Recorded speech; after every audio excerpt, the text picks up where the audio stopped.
বিল মানছি না, মানব না। সংবিধান বিরোধী অটো বিল মানছি না, মানব না।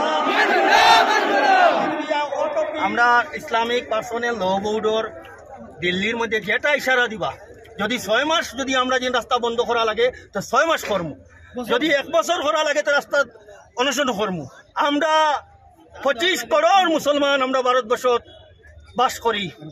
আমরা 2% শিখ ভাই যেরকম কৃষক আন্দোলন খান গণতান্ত্রিক পদ্ধতিতে জোর তুলছেন, আমরা এই বিল বাতিল করার লাগে আমরা গণতান্ত্রিক পদ্ধতিতে অহিংস আন্দোলন চালাইয়া যাইমু। আমরা আকাবিরি নকলর যেটা আওয়াজ দিবা, যেটা আলিম সমাজে আওয়াজ দিবা, যেটা যেটা ইসলামিক পার্সোনাল ল বোর্ড হলে আওয়াজ দিবা, আমরা তা মানিয়া আমরা প্রতিবাদ চালাইয়া যাই।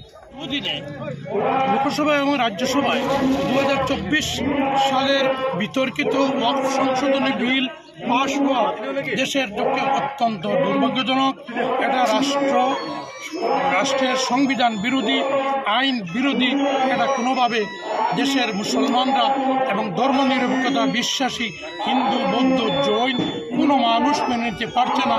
এর প্রতিবাদে আজ সোনাই এলাকায় ওআইসি ফ্রেন্ডস ক্লাব উদ্যোগে একটা প্রতিবাদী সভা আয়োজিত হয়েছিল। সেই প্রতিবাদী সভায় সবাই এই আইনের বিরোধিতা করেছেন।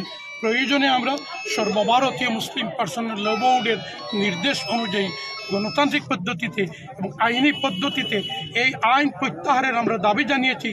প্রত্যাহার না হওয়া পর্যন্ত পার্সোনাল ল বোর্ডের নির্দেশ অনুযায়ী আমরা আন্দোলন চালিয়ে যাব। ধন্যবাদ।